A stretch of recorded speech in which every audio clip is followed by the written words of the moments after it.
You are a star in the world, and I express the gratitude.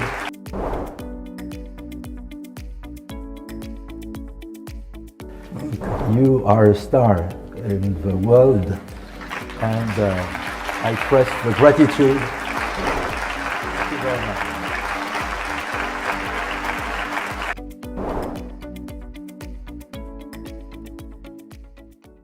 As a career diplomat, when did you see a significant change in India's foreign policy as India rises?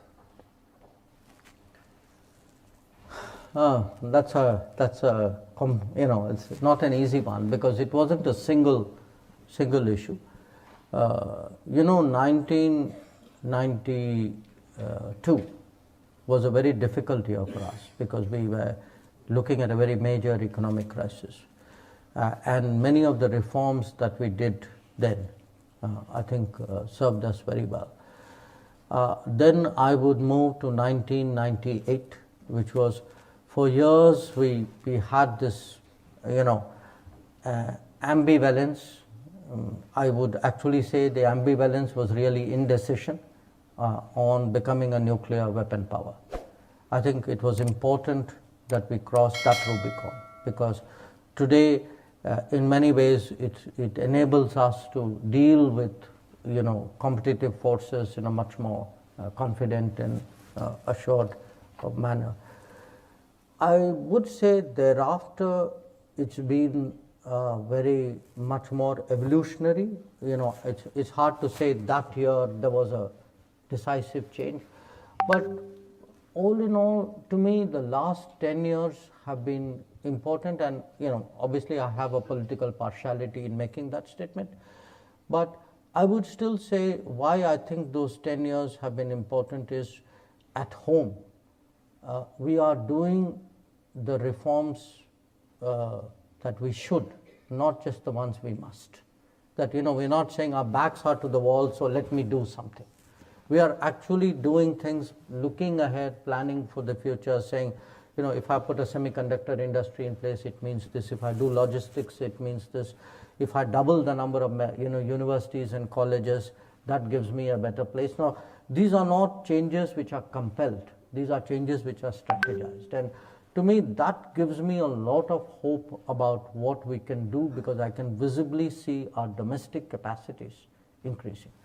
These external is as the capacities grow and as with the change of leadership, I think there's a much greater confidence in actually in addressing the world. And I would say this, today, if you go around the world, let's be honest, in most countries, foreign policy is not popular. People don't want to do more. They don't, when foreign ministers meet, the common topic is how the budgets have shrunk. Okay, it's a common gripe of foreign ministers. We have to battle for your budget. Okay, I see the reverse in my country. There is an appetite to do more with the world. There is a sense of responsibility to the world. If you look at, for example, our first responder operations. We could take the view saying we are a $3,000 per capita country, so why should I send ships to the Gulf of Aden, or why should I send a responder team to an earthquake in Turkey, or whatever, depending on. But there is today, if I describe to you a sentiment in the country today. In my country today, foreign policy is popular. Dealing more with the world is popular. People feel both an obligation and a sense of pride about that. And that's for me been evolutionary, but it's human nature. Every 10 years you kind of look back and say, okay, where are we compared?